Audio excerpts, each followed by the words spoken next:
Thank you all for coming tonight.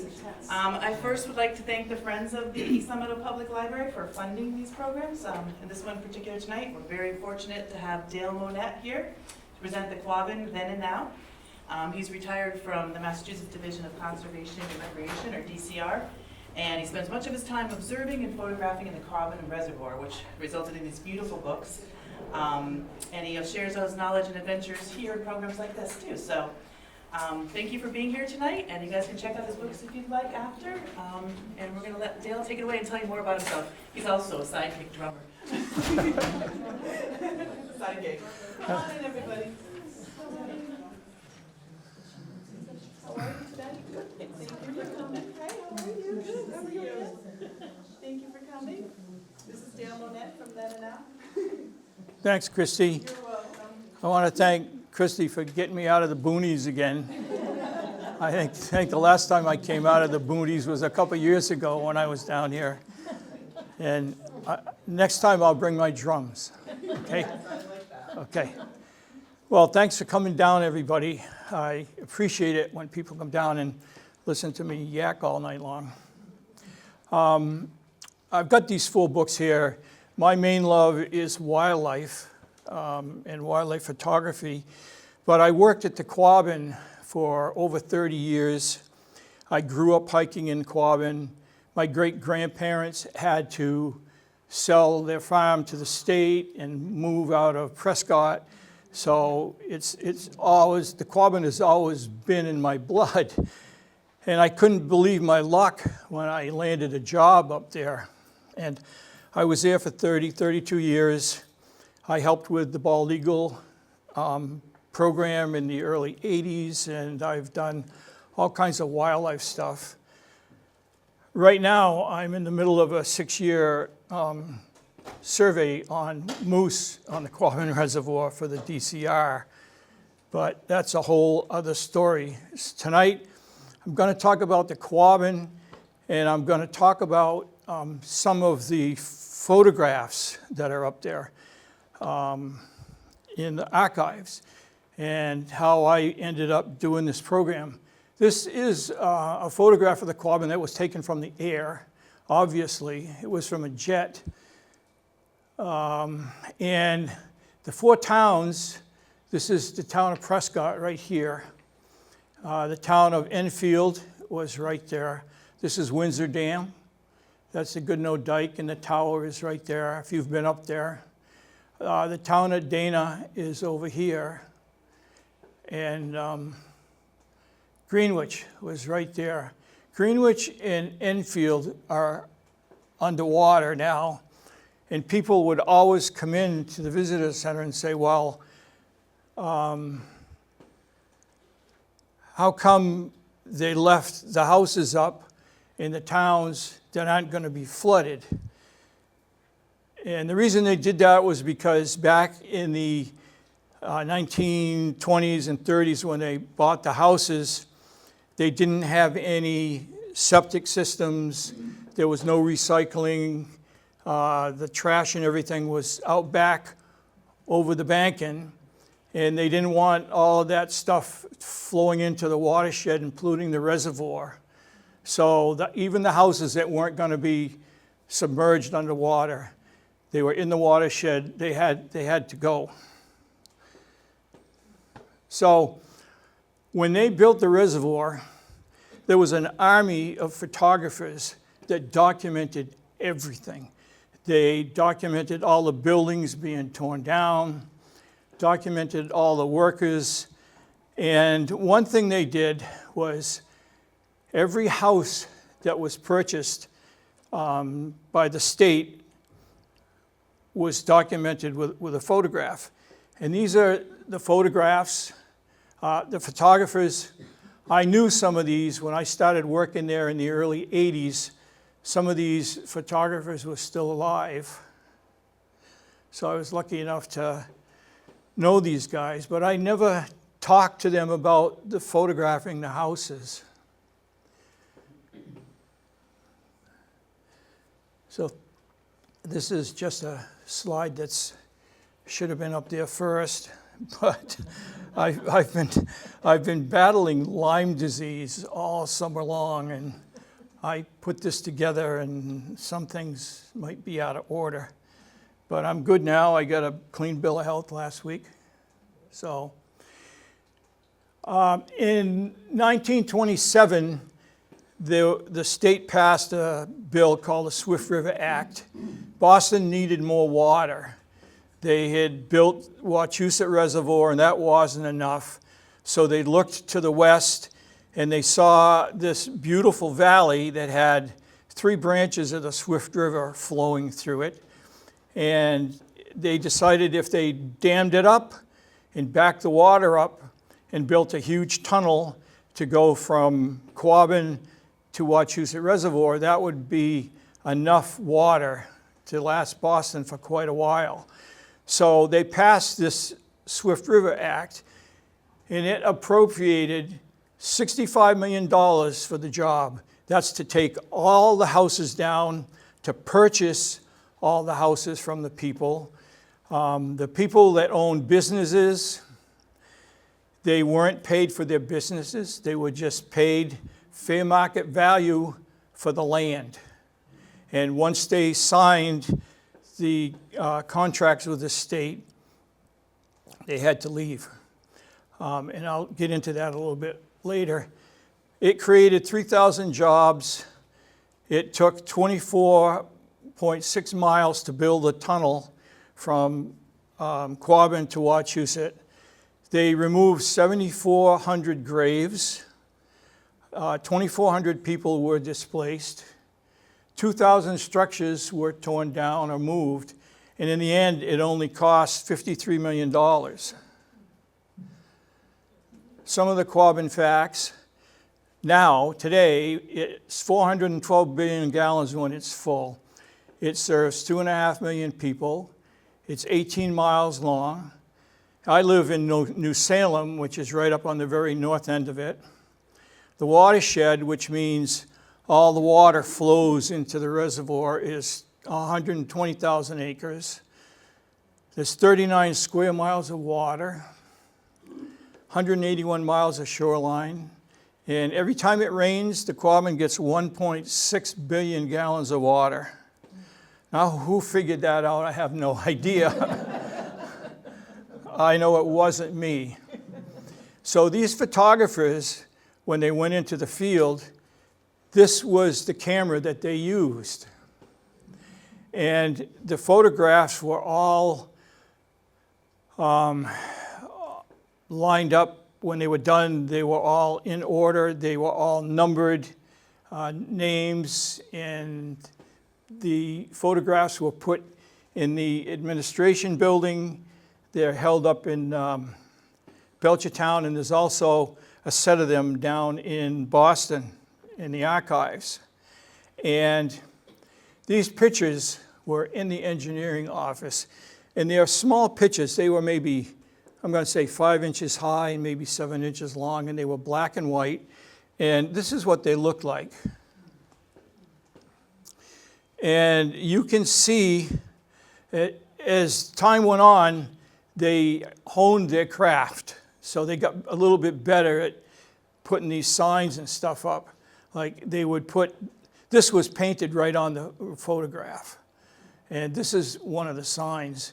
So this photograph was taken in April 20th, is that what it says? April 20th, 1928. And this is a serial number. And this, James Lisk was the owner of this building, and this is him right here. And he had a nickname of Nature Boy because he liked roaming in the woods, and back then you could collect arrowheads. He had a huge arrowhead collection, and he just was out all the time. So these pictures, they were in the engineering office, and a lot of people would write articles, newspapers would come in, and they'd want pictures. So the books were brought down. There were 50 photographs in a book, and they could go through them and pick out the pictures that they wanted. then they could make copies of the pictures. The books had to stay there. Through the years, there's 4 or 5 of the books have disappeared, and no one knows where they've gone. So some of these pictures were missing. But the supervisor of the visitor center, who I worked for, his name was Cliff Reed. I'm going to say 15, 16 years ago now. He decided that those pictures should be digitized. So we hired a summer intern to come in, and she did nothing but scan all these photographs. And it took her a couple years. And I couldn't wait for those pictures to be done, because that would mean I could put them up on the computer and look at them. So one afternoon I was at work, and the intern came in and she said, "Well, I'm done, here you go." And she put down 2 big spools of photographs. So I put the first one on, and this was the first picture that I saw on my computer. And I was just amazed. You see the car down there? And I thought, this is really good. And then I hit the little plus button, and I blew it up. And I felt like I had taken this picture myself yesterday. The dog, he's got a dog here. It almost looks like he's got a pipe in his mouth, but I'm not sure. But you can see the thermometer and the signs and everything. And I thought, man, this is really cool. So I went to the next one, and this one popped up. And I noticed that there was some interaction going on right here. So I blew this up, and it looks like she's either she's paying for her milk, or this guy got caught stealing the milk. That was something. I mean, you can almost see that something's not right there. And over the 30 years that I worked there, I knew a lot of people that were alive, and I've learned a lot of stories of what it was like to be, 15, 16, and have your house gone. And I know a guy in Athol. His name is Ray Duro. And this was the house that he was born in and he grew up in. And how many people have ever been up to the Quabbin? Have you ever gone into Gate 40 in Petersam off of Route 32A? If you haven't gone in there, you should try and get in there. It's a 1.5 mile walk into the Common, and it's on the Register of National Historic Places, and they keep it right up to snuff. And there are foundations all around the Common, and they have pictures of the house like this on little stands in front of the foundation, so you can tell what the houses look like. I used to take school kids in there all the time on field trips. But I knew Ray Doro. I saw the name here. So I copied a picture of this. And I stopped at his house one day, and I said, "Hey, I got something to show you."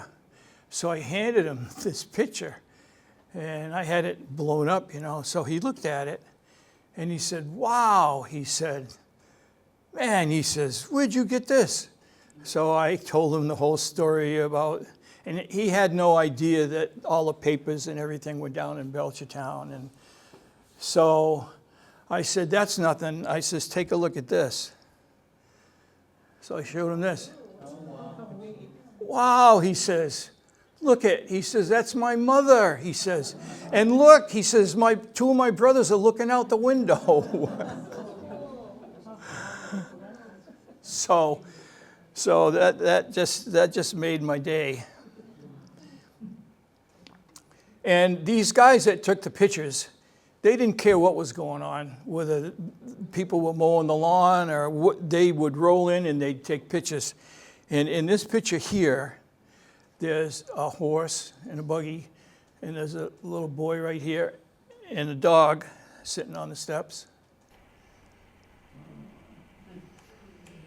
There's two people in this picture.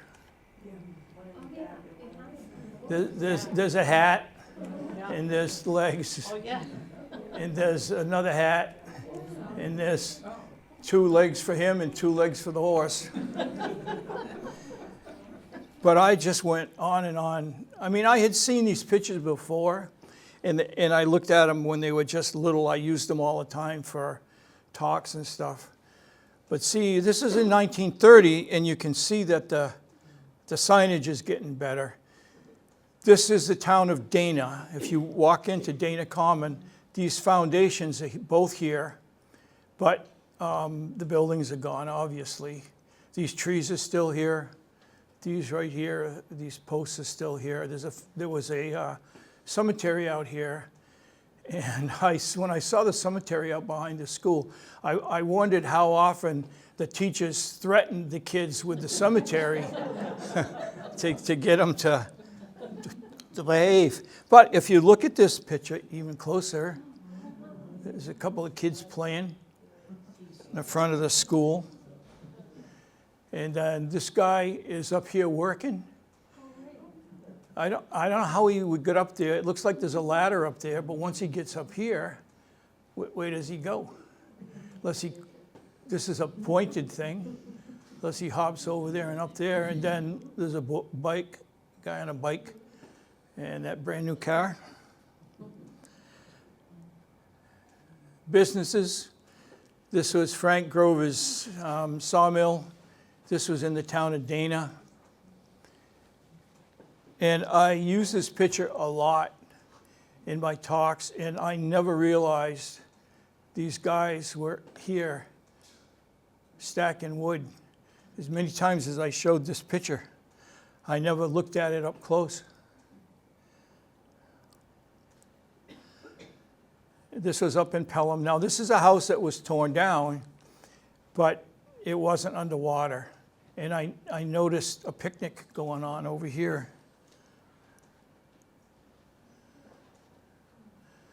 It's almost like you're right there, you know. And kids, they loved having pictures of kids. I think they do anyways. There's a kid right there. And this was December 30th, 1932. It's when they used to have snow.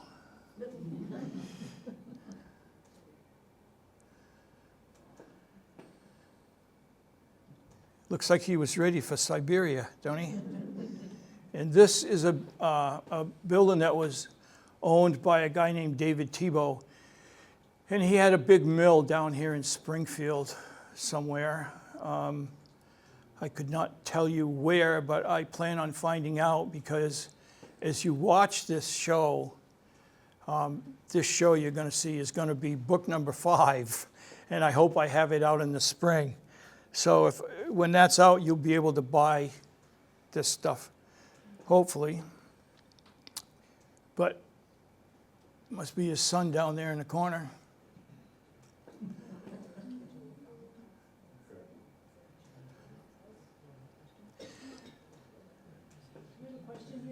Yes. Hi. The pictures that you're showing us, are these homes that got flooded, torn down, or what happened? These are all pictures. These houses are all above ground, because you'll see a little later on what happens to them. But They're still there, or they're not there? no, they're gone. All these pictures, all these houses are gone. Okay. But the ones that are underwater, I couldn't get to the foundations because they were underwater. So these foundations are all above land, and you can actually find these foundations. You follow me? If they're above land, were the houses taken down? Well, that's what I said earlier. They had to be taken down because they didn't have any recycling, they didn't have any septic systems. These houses were close to the water, and they didn't want all the stuff runoff. in runoff, yes. Didn't they correct, sewage systems around everything and go back and put these houses there? Is that possible?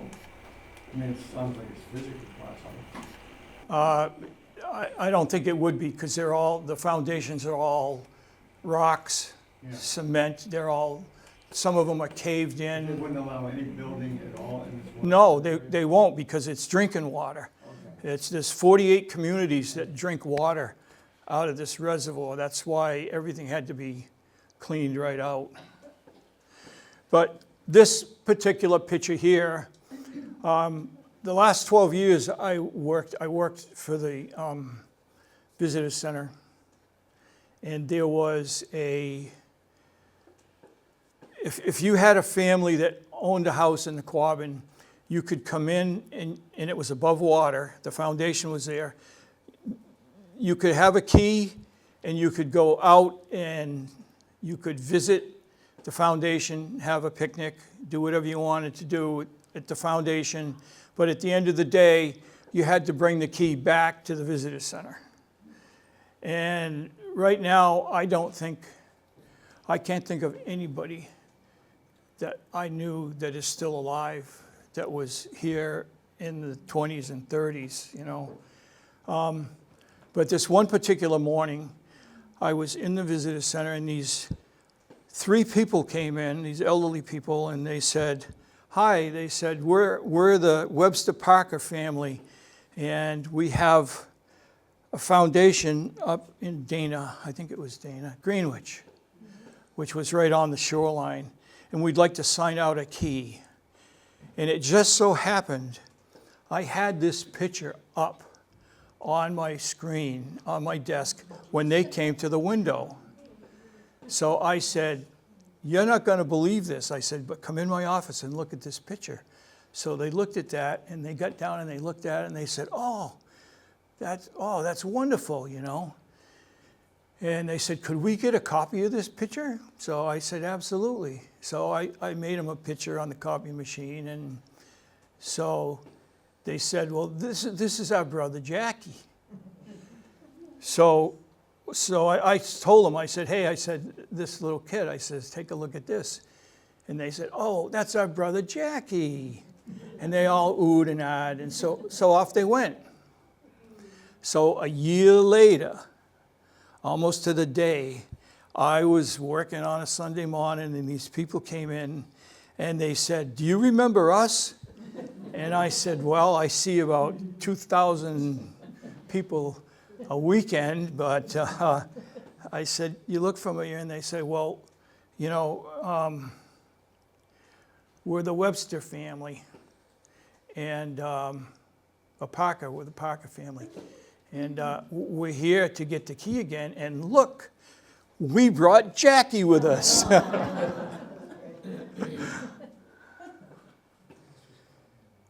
And this was the O'Laughlin family up in New Salem. These kids really got around. The day they took these pictures, these kids were in front of this building.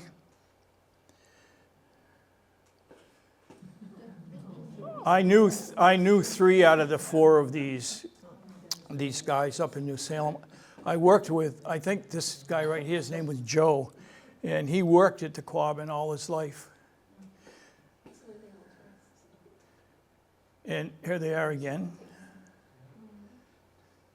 Stripes. Kids just love to have striped shirts. I don't know what it was about having striped shirts, but there's another one right there. This is the Carrington family in Belchertown. This is in 1932. And this little boy right there. I don't know if this is something they taught them at school or what. See what I mean? It beats me what's going on. And this is the town of Enfield, the town hall. And this school, I think there were 5 school grades in this. And all the town business was done in there. And and then, if you owned a car, you were only paying 15 cents a gallon. Right there. There's a rumor that there was church foundations sticking up out of the water.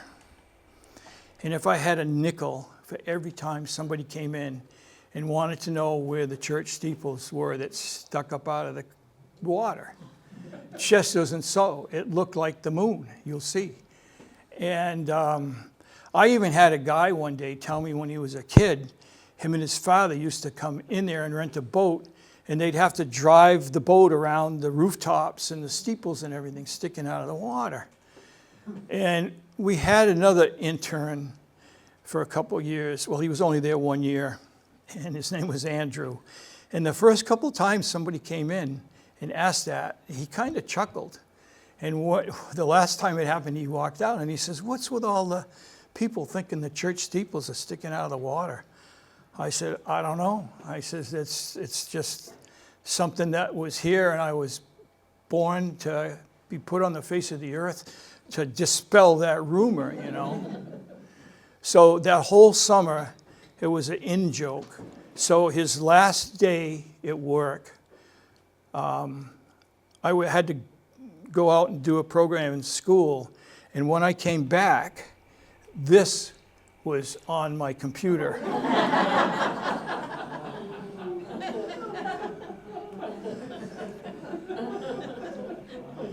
It was pretty good size, you know. So I laughed, you know.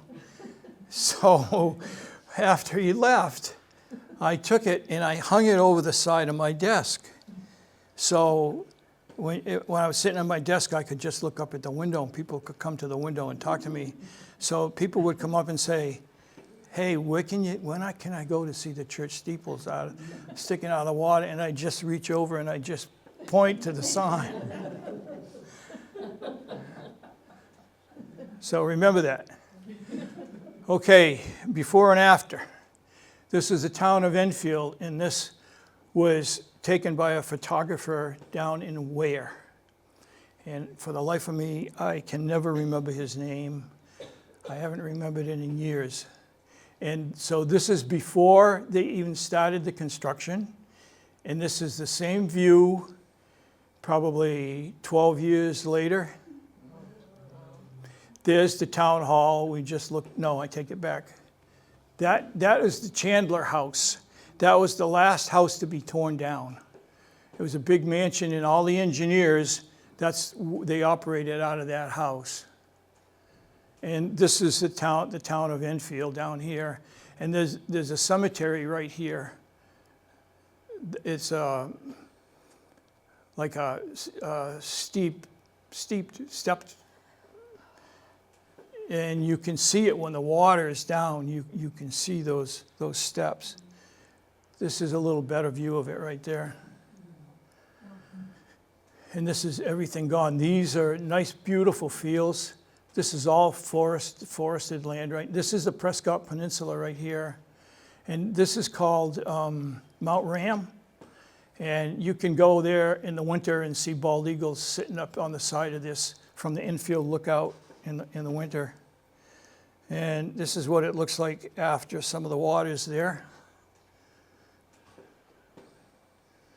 It took 7 years to fill up. And I did a lot of wildlife stuff up there. And one of the things I did for the Eagle project that I worked on, in the winter, I would fly. They'd rent a plane for me. And I would fly all around the reservoir at 300 or 400 feet. And I'd keep track of all of the deer that were on the ice that had been killed by coyotes, because before the deer hunt in the 80s and even before, the deer were everywhere, and they were eating everything in sight. So the state decided they were going to have a deer hunt at Quabbin to thin out the deer. So eventually, that's what I ended up doing. But when I first started doing these flights, I was working on the Eagle Project, and they were going to release bald eagles at the Quabbin, young bald eagles, which is a whole other story. I can come down anytime you want, Christy, and tell the whole story.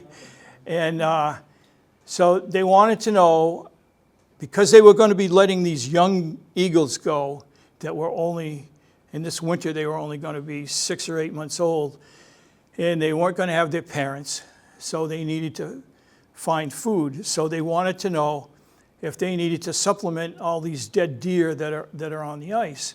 So I had to fly around the Quabbin and count the number of deer. And each year, I did it once a week, and each year I managed to get 15 or 16 flights in. But one day I saw this picture. I was looking through the pictures that I had taken, and this wall, really, I know I had another picture similar to that, but I didn't know where it was or what it was. And these marks right here. So I spent part of my life looking through all of my pictures I had taken from the Quabbin until I found it.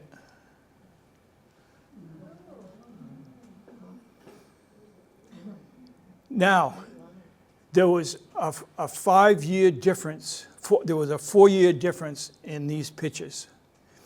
And the engineers have immaculate records every day of the elevation.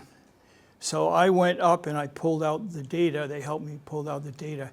And these two pictures, there's a 5-foot difference in water level between when I took this picture and 4 years later when I took this picture. But what really blew my mind was I never knew, when I do these flights, I never knew where I was going to go. And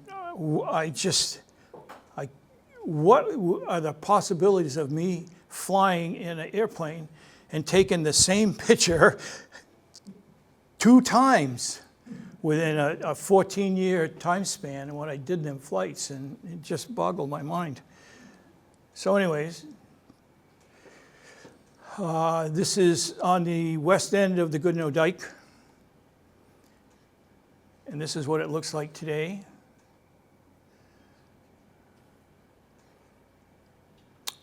And this is up in the Hardwick area down in, this is the east branch of the Swift River coming in. And this is what it looks like today.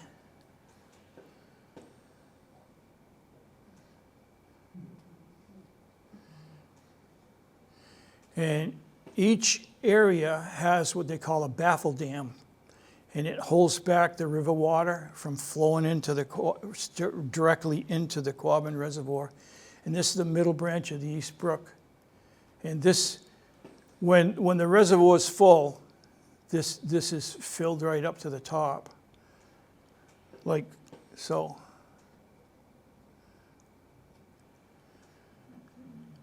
But what I would do is I would find these pictures and I'd take them out, and I knew, I know the Quabbin like I know the back of my hand, and I could tell by looking at these pictures where they were.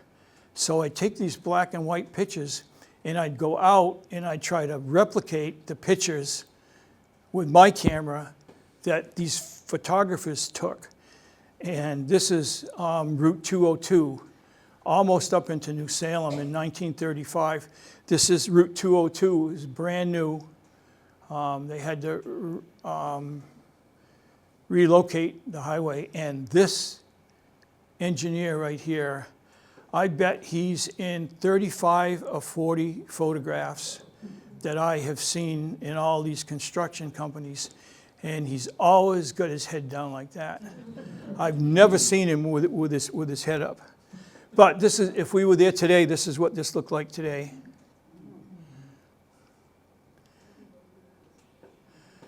Now, the people bought the houses, and they said that they could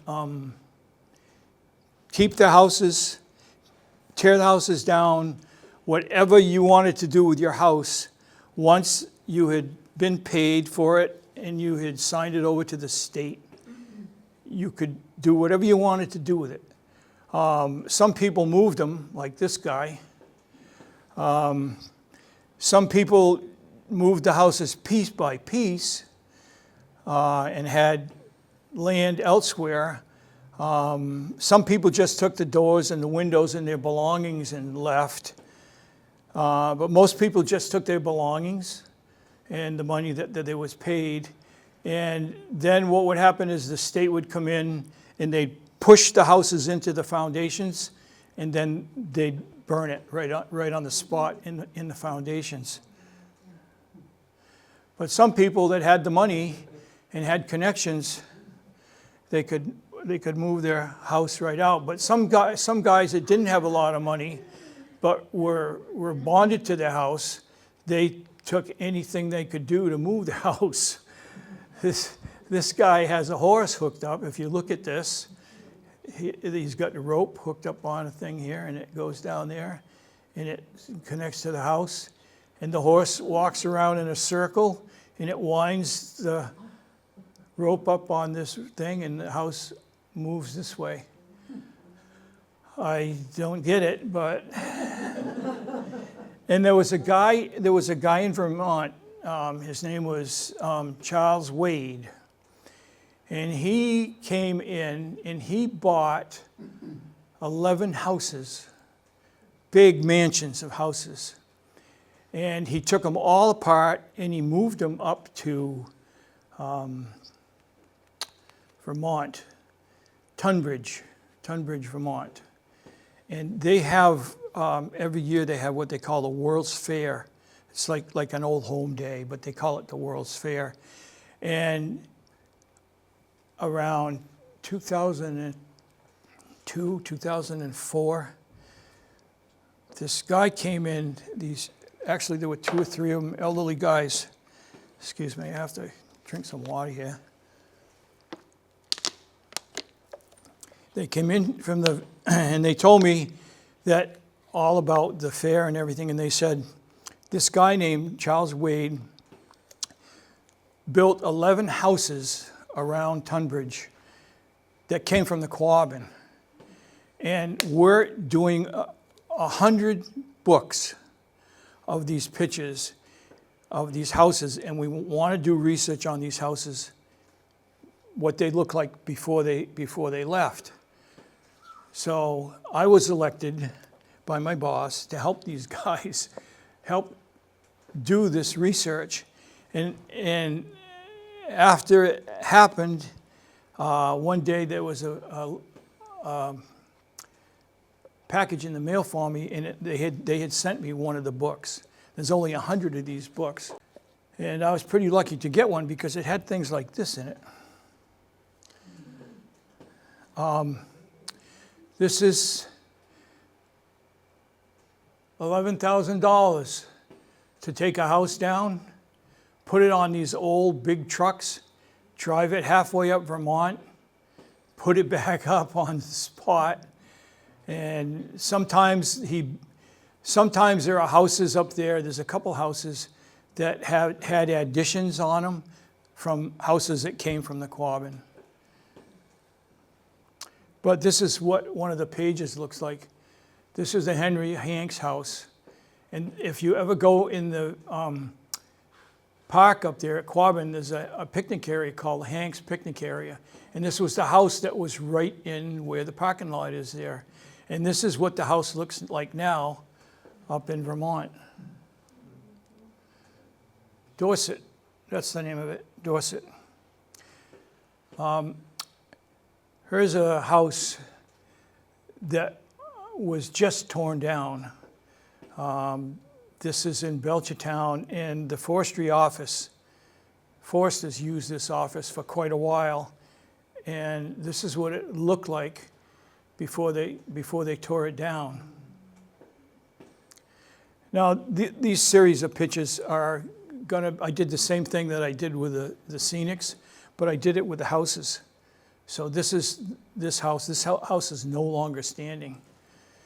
And also in the park, you can't see it, but on top of the door, there's a sign that says Quaint Quabbin. Quabbin was a word that was here long before the reservoir was built. It's an Indian word, and it means land of many waters, I'm told. And this Powers family, they had a lot of money, and they had businesses in Springfield. And you can see there's a guy on the buggy. But if we were to go there now, this is what we would see today. And you can drive right up on the edge of the road and walk 200 feet, and you can walk right across the porch. There's a big. Where is that now? It's in the Quabbin Park. Have you ever gone to the Quabbin Park on Route 9? Well, you know where the big Hank's picnic area is? Right across the street. Oh, okay, I have been there, yes. Yeah. And this house is the Swifter Valley Historical Society. They took it and they turned it into a real fabulous museum. This is what the house looks like today.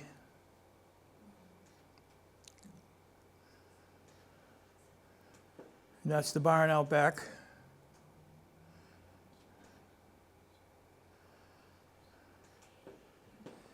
And they still use that. They're open Sundays and Wednesday afternoons. And they've got a barn out back. They've got the Dana fire engine. They've got all kinds of tractors. And you should take a drive up. If you're interested in this stuff, you should drive up there. They're on Elm Street, 22 Elm Street in New Salem. And they'll be open until the end of September. And like I said, Wednesday, and they should get on their mailing list because they do a lot of programs, a lot of different programs up there. Every Sunday they have something going, something cooking. And they do hikes, they do guided hikes. And they take people in the Prescott Peninsula where people can't go. They get a permit and they'll walk to the town of, where the town of Prescott was. And they walk it's really interesting if you're interested in this stuff. I met a guy named Harry Thresher, and I became real good friends with him. And he was in his early 80s when I met him, and he loved to tell stories. And he told me this story about this church. And this is the cemetery that was in Enfield. Remember I said you can see the steps? Well, this is it right here, and this was a church. And he told me he was 14 or 15, and when they were cutting all the brush, they put them up in big piles, and then they just burnt it. And one night, he said they got a call to go down to the center of Enfield because the Congregational Church was burning. And it was 2 weeks before it was supposed to be torn down. So everybody got the word and everybody went down there. And I found these pictures up there one day. And that's the church burning. And if you've ever been to the cemetery up at Quabbin, across from the park, when you drive up in there, there's a big statue. It's a Civil War statue. And I think World War I also, of a soldier with a rifle. And he was in front of this church. You see him right there? He was in front of this church when it burnt, and there he is. But he is in the cemetery, and I used to go in there a lot. I'd take groups in there sometimes. Sometimes I'd go in there if I was researching people's stuff. And I'd always stop and I'd talk to this guy. And all the time I was in there, this guy never said a word to me. I could tell him jokes and he wouldn't laugh. And I suppose there he is after the fire. And you get a better view of the cemetery up on the hill there. And this is what he looks like today. Oh, that's what he looked like after they moved him. And that's what he looked like today.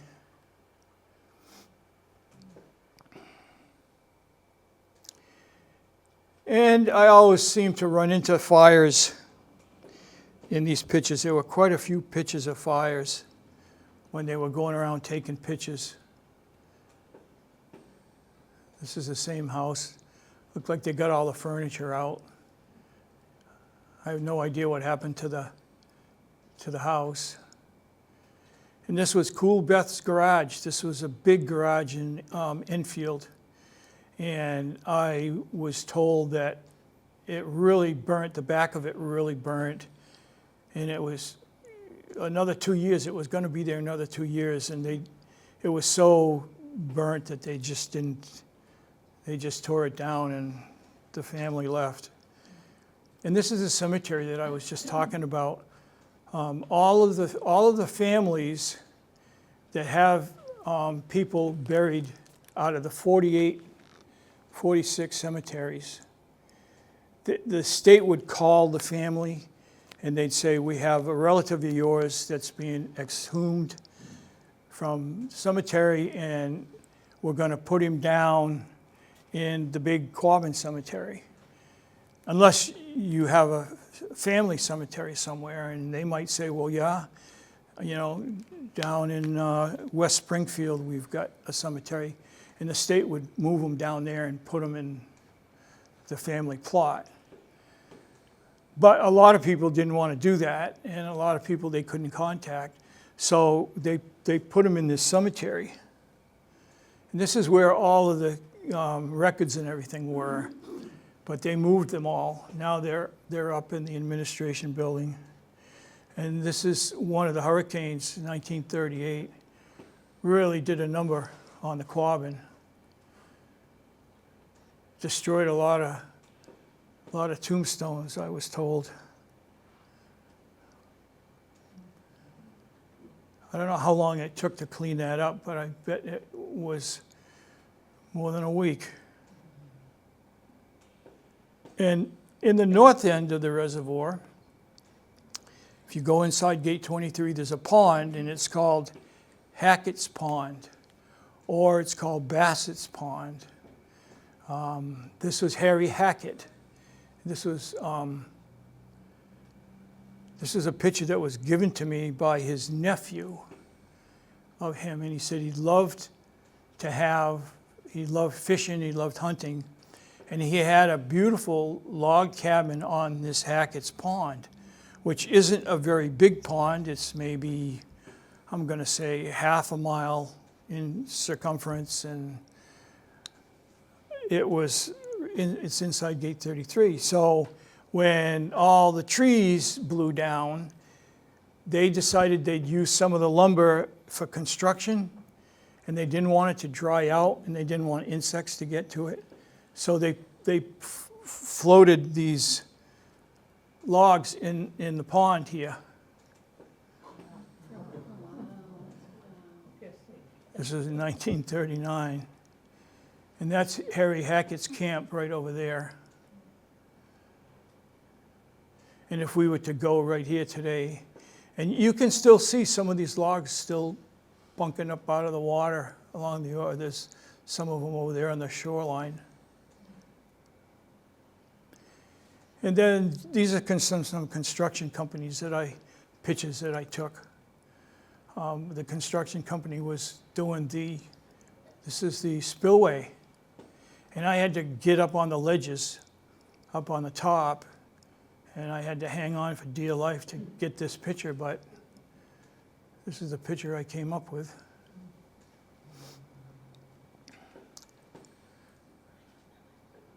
A lot of these old construction pictures like this, people have never seen before. This is down in the spillway in the park. This is in the Quabbin Park.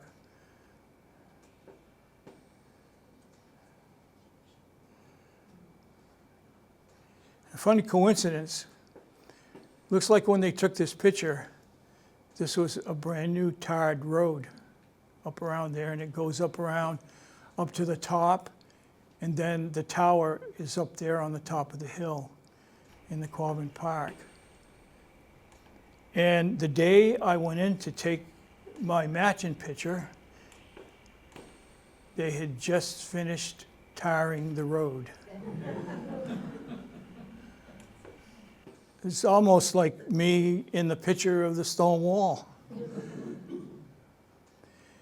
It took 7 years for the reservoir to fill up. They had a special ceremony when it filled up, and they opened up the spillway, and they let the river out, and you can see all of the people up there along the top. There's one of the cameras, and oh look, a striped T-shirt. Who knew? Can you tell us what years this was? When did it open? Yes. Let me see. I think that was 19. Boy, I can't tell you when that was. It was in the 40s. I think I want to say it was 1942.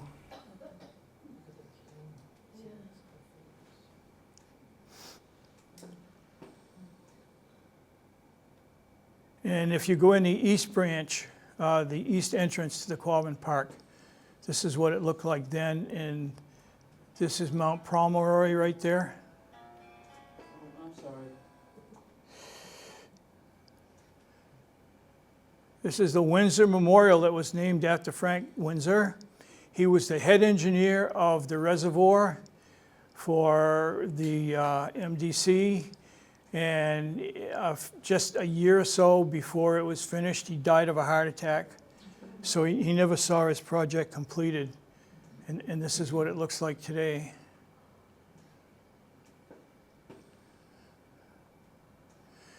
And this is a house up in Gate 29, up in the north end. And this is, when I go out to do these pictures, I always looked for trees and things that I could match up my photographs with. Like this house it's about a half a mile inside Gate 29, and this foundation is still there. This tree is still there, but it's pretty well broken off up here now. I was in there in the spring looking at it, and this is what it looks like today. And all these branches have come off. Good woodpecker. And this is in Gate 29. This was the Bullard Farm. And this is what it looks like today.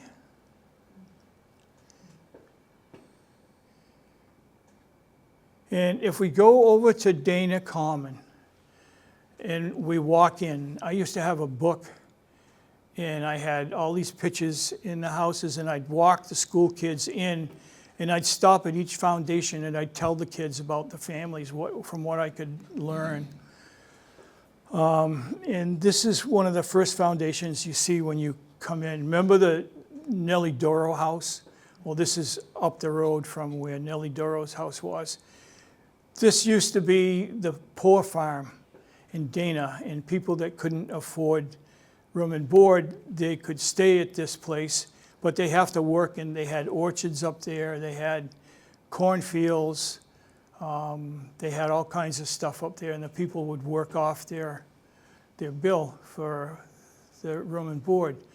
And when the reservoir came in, the guys that owned the poor farm, they closed it and they sold it to George Carter. And he used it to raise hunting birds like pheasants and bobwhite quail, and train pheasant dogs and everything. And I guess it finally burnt, and I don't know whether it burnt after it was sold or before the state bought. Well, actually it had to be after the state bought it, because the sign is right there. And this is what it looks like today.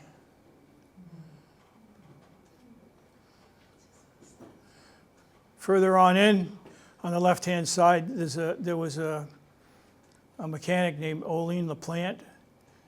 This is his garage. What it looks like today.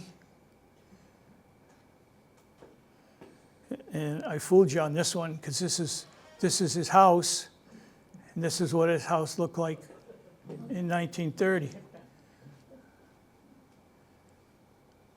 And this house was owned by a guy named Moses Marcial, and he was the blacksmith of the town of Dana. And he had some mental problems, and he, one day, his barn burnt. His anvil caught fire and burnt flat. So him and his wife decided it was time to leave. So they went down to New Bedford to get him some help. So he was down there a couple years, and he came back, and they moved into this house. And they got into a big fight. And he pulled out his shotgun, and he shot his wife. And then he shot himself. Well, his wife lived another 20 years, and he died instantaneously. But this is, you can go right by this foundation. If you watch right here, you'll see not much has changed as far as the wall goes. But if you go around the back, you can get a good sight of what the root cellars used to be like. And people have told me that they could keep vegetables on blocks of ice cold right straight through until the fall. This is Dwight Cooley's house. Here's another. This is how I lined this picture up.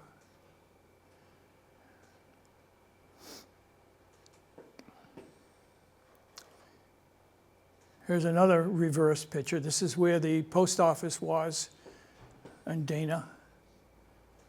And it was also the store, local store. This is right across from the school and the town hall. And this was a house that was owned by Irene Dunn. And I'm told she had quite a bit of money. And they bought her house, and she moved out. And this is what it looks like today. But in the foundation, she left a safe, a big safe. And I used to take school kids in there, and the younger kids, well, even the fifth graders, they were totally amazed that this woman would leave that safe in the foundation. And they'd always say to me, "Is there any money in it? Is there any money in it?" And I'd say, "Well, there was until I started working here." This is a big hotel on the end of the common. People going to Connecticut, New Hampshire, Vermont, Boston would often spend the night here. They had barns out back where they took care of the horses and stuff.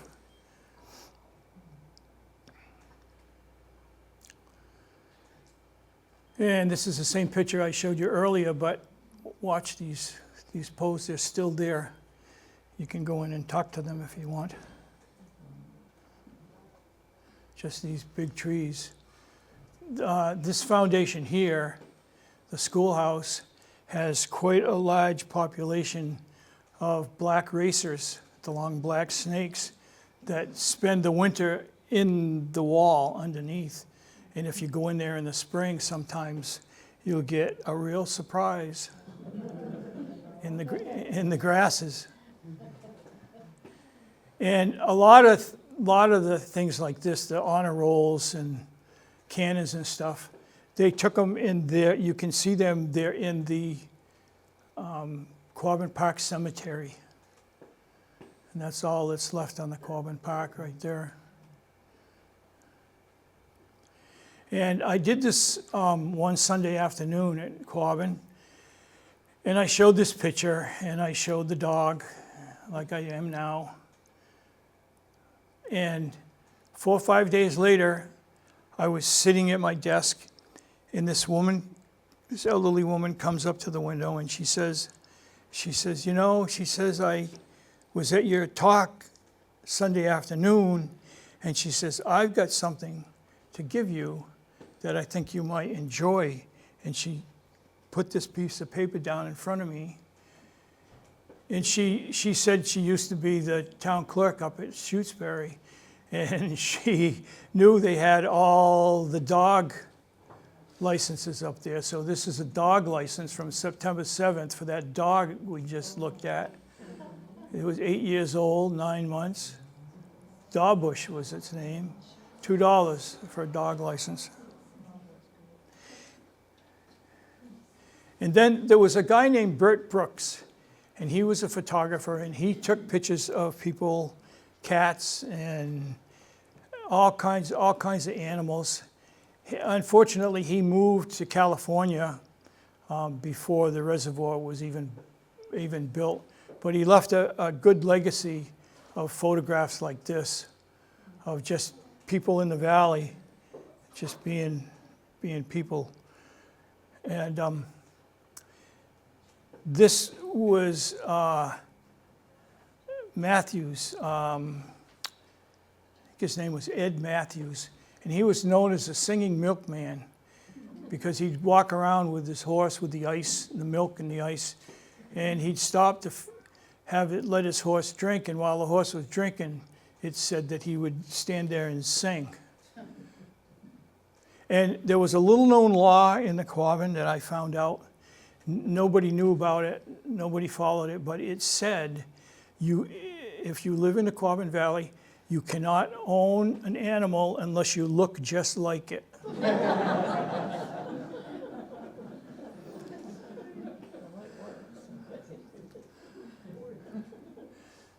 There was a railroad called the Rabbit Run that went right up through the middle of the reservoir. Here they are, taking up the rails. And in all the pictures I saw, I never saw a picture of the train on the tracks until I ran into this one. There's the train right there.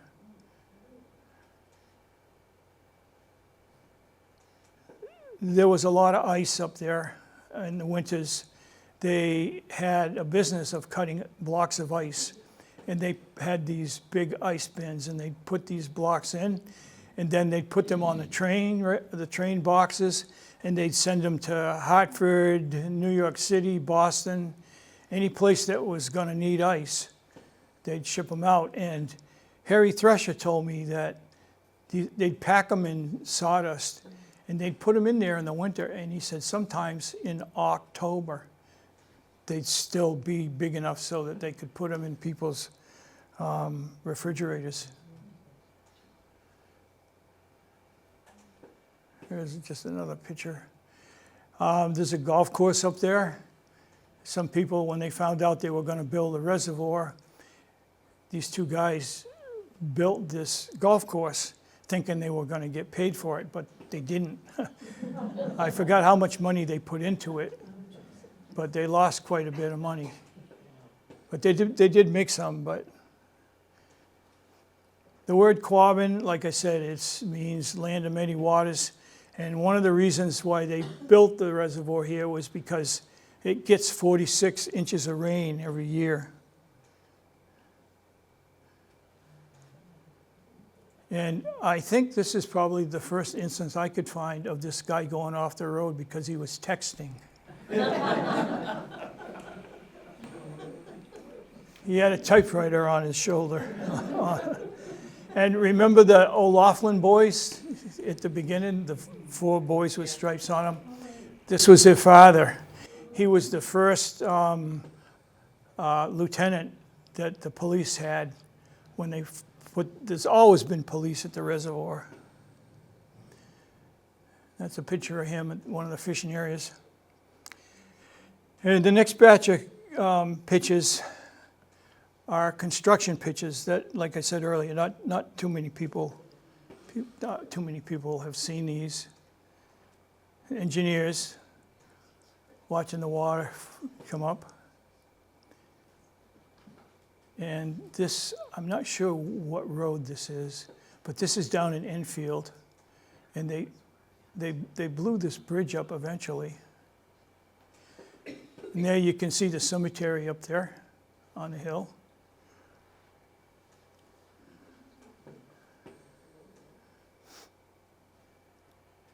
This is Enfield. Water's coming up. There's the cemetery again. There's where the eagles sit. That's Mount Ram. Isn't there a place up there where it's all snakes? Pardon? Isn't there a place on Quabbin where it's all snakes? They imported them. No, they didn't. They were talking about, right? Yeah, they were. But they didn't do it. Okay. So there isn't There was a lot of misinformation about that, about those snakes and everything. But no, there are naturally occurring snakes up there, but they didn't bring the snakes in and let them go. If that's what you mean. These are the buildings in Enfield that are going down. There's the town hall of Enfield right there. And this is when we had snow. This is the tower, half built, almost built.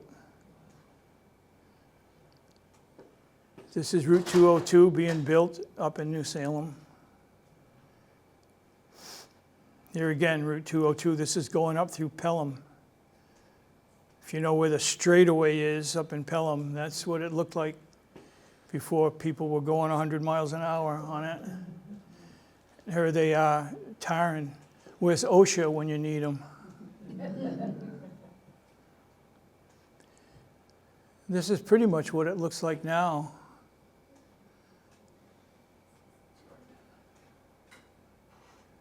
This is Route 202 in New Salem. They had to blow up ledges to get through. It's a construction picture of the dam before it was a dam.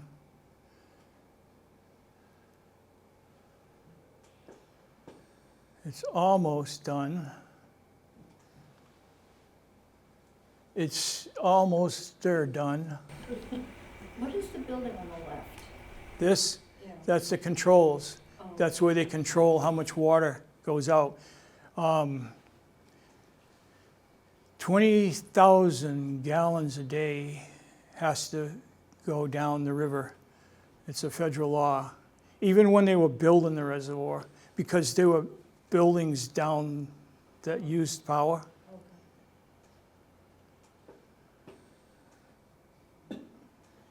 And I don't know how long it took to build the dam. I know it was within 6 or 7 years. This is the tunnel. Remember I said there's a tunnel that goes from Quabbin to Wachusett? These guys basically were miners. Some places they were 600 feet underground. They had hyperbaric chambers. They could only work underground for 45 minutes. Then they had to go up above. And another crew went down.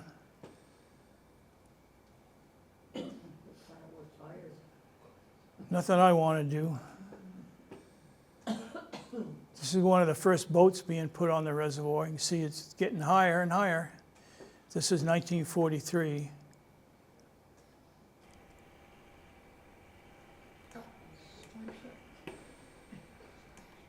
I just want to point this out.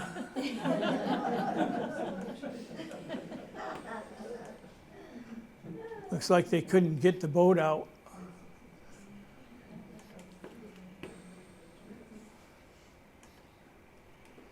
Finally, success.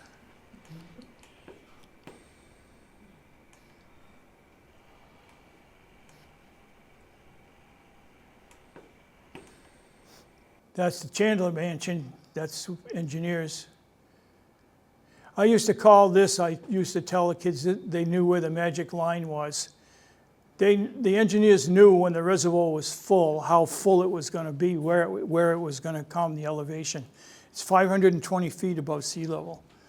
And they knew that. So when they did the clearing of the valley, they didn't just do it willy-nilly. They knew exactly where everything was going to be. And you get a better view of it. See, there's no church steeples to stick out of the water.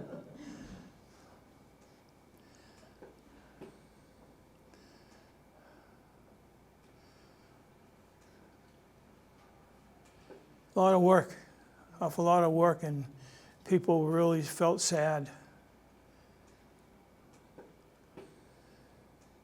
But they didn't have the protesters that they do now, you know.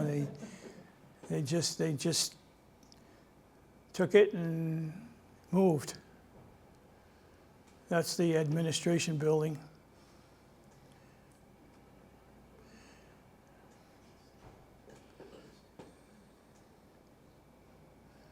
This is a view out the front window, and this is the view out my office window. And it didn't change much over the years. And I went out to work one day, out of work at night, and a thunderstorm had just come through. Another photograph I took. So, the historical facts, there were 1,100 structures moved, 650 homes removed, 2,500 people were displaced, highways abandoned, 242 miles of highways in the Quabbin. You can't hike on all of them, but most of them you can. 34 cemeteries. I said it was 48. I was wrong. It was 34. And 7,000 graves. 26 lives were lost building the reservoir.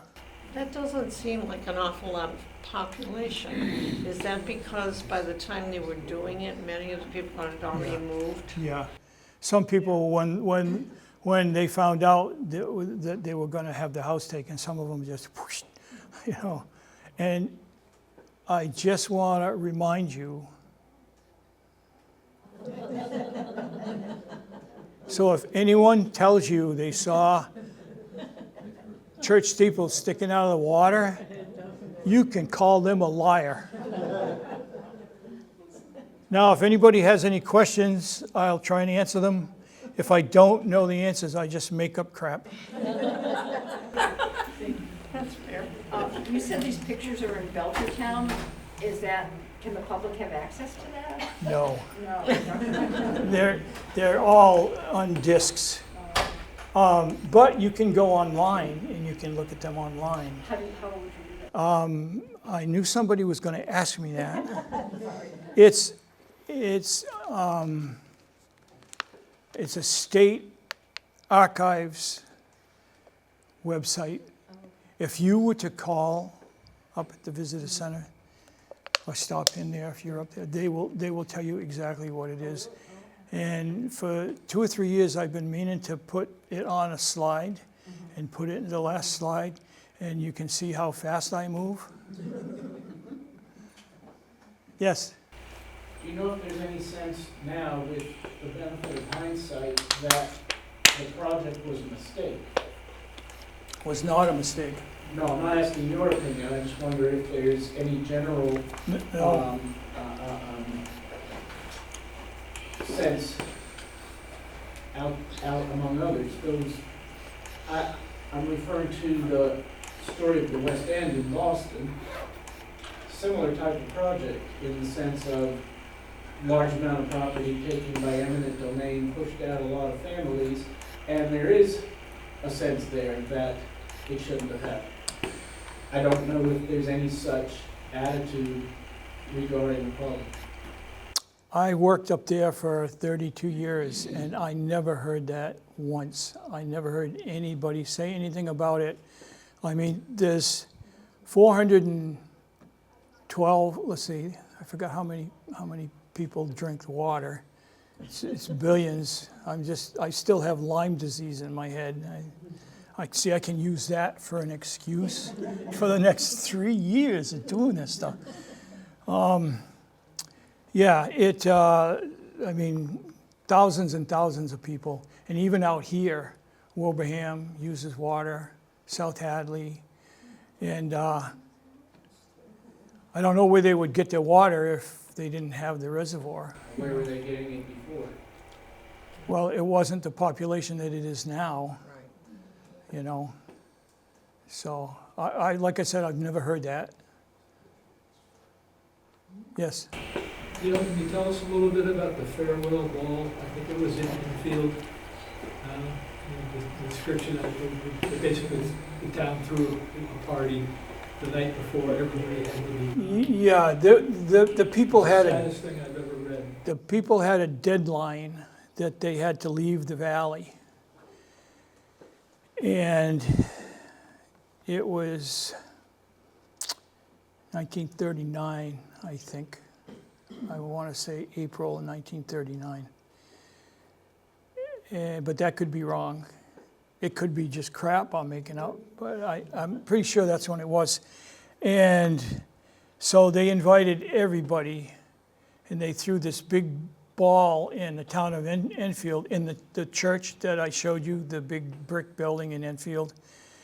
And people came from all over the place, and they had a big band, and they had a lot of dancing, and at the stroke of midnight, those towns no longer existed. They were all belonged to the state for the land of the reservoir. So, but it was pretty soft. If you have an interest in this stuff, you want to know more than what I've just touched on here, which is just really nothing.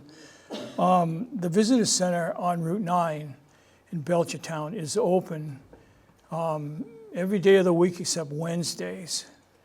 And if you go in there, they've got they've got videos that you can look at.